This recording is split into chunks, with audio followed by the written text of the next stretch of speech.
ഏവർക്കും നമസ്കാരം. ഇന്നത്തെ ഈ വീഡിയോയിൽ ജീവനം മനോഹരം എന്ന പാഠഭാഗത്തിലെ പഠന പ്രവർത്തനങ്ങളിലേക്കാണ് നമ്മൾ കടക്കുന്നത്. ഈ പാഠഭാഗത്തെ കവിത അല്ലെങ്കിൽ ഈ ഗീതം നിങ്ങൾ പഠിച്ചു കഴിഞ്ഞിട്ടുണ്ട്. അപ്പോൾ ഇനി നമുക്ക് പഠന പ്രവർത്തനങ്ങളിലേക്ക് കടക്കാം. പഠന പ്രവർത്തനാനി. ജീവജാലാനി, ജീവജാലങ്ങൾ. ജീവജാലങ്ങളുടെ പേരുകൾ പറയുന്നതിനും എഴുതുന്നതിനുമായി ഒരു പ്രവർത്തനം കൊടുത്തിട്ടുണ്ട്. അപ്പോൾ ഈ പ്രകൃതിയെ ഉപജീവിച്ചു കഴിയുന്ന ജീവജാലങ്ങളെയാണ് അവിടെ ഉദ്ദേശിക്കുന്നത്.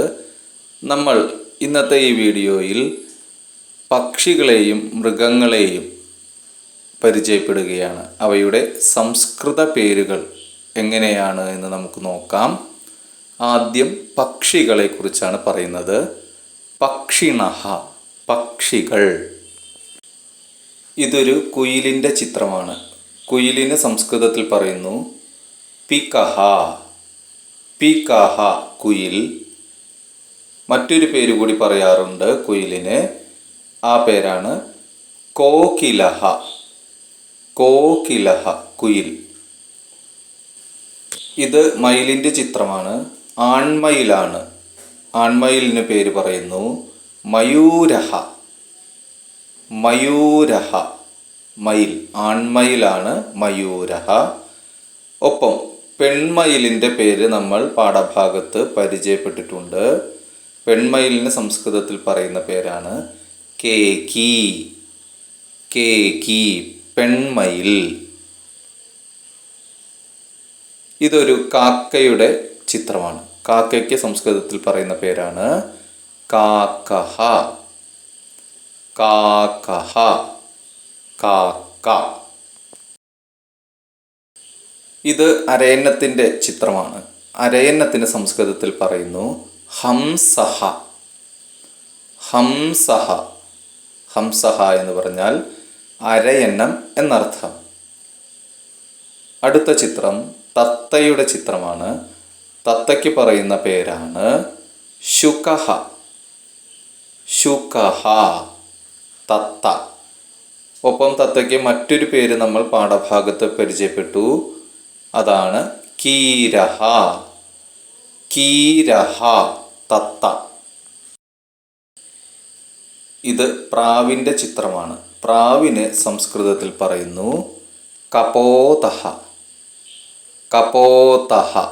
കപോതഹ എന്ന് പറഞ്ഞാൽ പ്രാവ് എന്നർത്ഥം. ഈ ചിത്രം ഒരു കുരുവിയുടെ ചിത്രമാണ്. കുരുവിക്ക് സംസ്കൃതത്തിൽ പറയുന്നു ചടകഹ. ചടകഹ കുരുവി. ചടകഹ കുരുവി. ഇത് മൂങ്ങയുടെ ചിത്രമാണ്.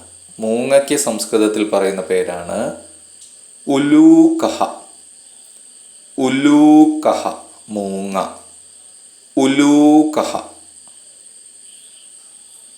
ഇത് പരുന്തിൻ്റെ ചിത്രമാണ്. പരുന്തിന് പറയുന്നു സംസ്കൃതത്തിൽ ശ്യേനഹ. ശ്യേനഹ പരുന്ത്. ശ്യേനഹ പരുന്ത്. ഇത് വേഴാമ്പലിൻ്റെ ചിത്രമാണ്. വേഴാമ്പലിന് സംസ്കൃതത്തിൽ പറയുന്നു ചാതകഹ. ചാതകഹ വേഴാമ്പൽ.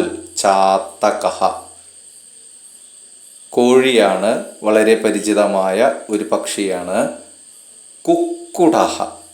കോഴിക്ക് സംസ്കൃതത്തിൽ പറയുന്നു കുക്കുടഹ. കുക്കുടഹ കോഴി. കൊക്കാണ് ഇത്. കൊക്കിന് പറയുന്ന പേരാണ് ബകഹ. ബകഹ കൊക്ക്. ബകഹ എന്ന് പറഞ്ഞാൽ കൊക്ക് എന്നർത്ഥം. കുറച്ച് പക്ഷികളുടെ പേരുകൾ നിങ്ങൾ പരിചയപ്പെട്ടു. അടുത്തതായി മൃഗങ്ങളുടെ പേരുകൾ നമുക്ക് പരിചയപ്പെടാം. ശ്രദ്ധിക്കൂ. പൂച്ചയുടെ ചിത്രമാണിത്. പൂച്ചയ്ക്ക് സംസ്കൃതത്തിൽ പറയുന്നു മാർജാരഹ. മാർജാരഹ. മാർജാരഹ പൂച്ച. നായയുടെ ചിത്രമാണിത്. നായയ്ക്ക് സംസ്കൃതത്തിൽ പറയുന്നു ശുനകഹ. ശുനകഹ നായ. ശുനകഹ. അടുത്തതായി ആടിൻ്റെ ചിത്രമാണ്. ആടിന് സംസ്കൃതത്തിൽ പറയുന്നു അജഹ. അജഹ ആട്. അജഹ. ഈ ചിത്രം കുരങ്ങൻ്റെ ചിത്രമാണ്. കുരങ്ങന് സംസ്കൃതത്തിൽ പറയുന്ന പേരാണ് വാനരഹ. വാനരഹ കുരങ്ങൻ. വാനരഹ. പശുവാണ് ഇത്. പശുവിന് സംസ്കൃതത്തിൽ പറയുന്നു ധേനുഹു. ധേനുഹു പശു. ധേനുഹു. അണ്ണാനാണ് ഈ ചിത്രത്തിൽ കാണുന്നത്. അണ്ണാന് പറയുന്ന പേരാണ് ചിക്രോഡഹ. ചിക്രോഡഹ അണ്ണാൻ. ചിക്രോഡഹ. തവളയുടെ ചിത്രമാണ് ഇത്. തവളയ്ക്ക് സംസ്കൃതത്തിൽ പറയുന്ന പേരാണ് ഭേകഹ. ഭേകഹ തവള. ഭേകഹ. മുയലിൻ്റെ ചിത്രമാണ് ഇത്. മുയലിന് പറയുന്ന പേരാണ് ശശകഹ. ശശകഹ മുയൽ. ശശകഹ മുയൽ. സിംഹത്തിൻ്റെ ചിത്രമാണിത്. സിംഹത്തിന് പറയുന്ന പേര് സിംഹഹ. സിംഹഹ സിംഹം. സിംഹഹ. അടുത്തതായി കാണുന്നത് കരടിയെയാണ്. കരടിക്ക് പറയുന്നു ഭല്ലൂകഹ. ഭല്ലൂകഹ കരടി. ആനയുടെ ചിത്രമാണിത്. ആനയ്ക്ക് പറയുന്ന പേരാണ് ഗജഹ. ഗജഹ ആന. ഗജഹ. മാനിൻ്റെ ചിത്രമാണ് ഇത്. മാനിന് പറയുന്നു ഹരിണഹ.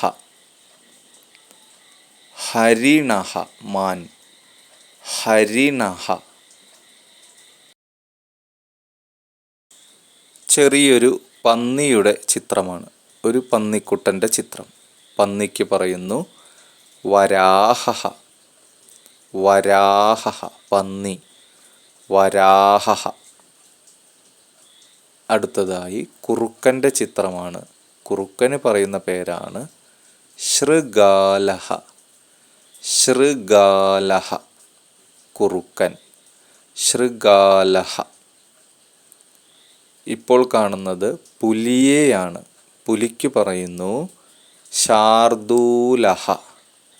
ശാർദൂലഹ പുലി.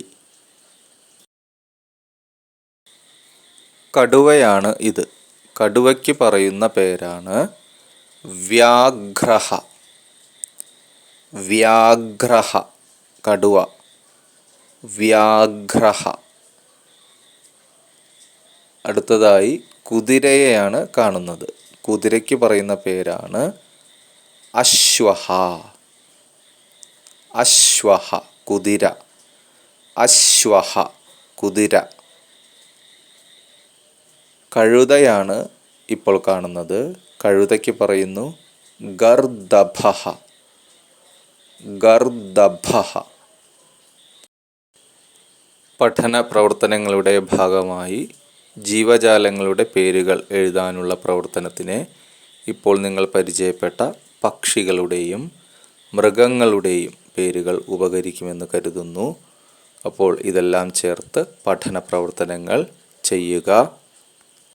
മറ്റു പഠന പ്രവർത്തനങ്ങളുമായി വീണ്ടും കാണാം. നന്ദി, നമസ്കാരം.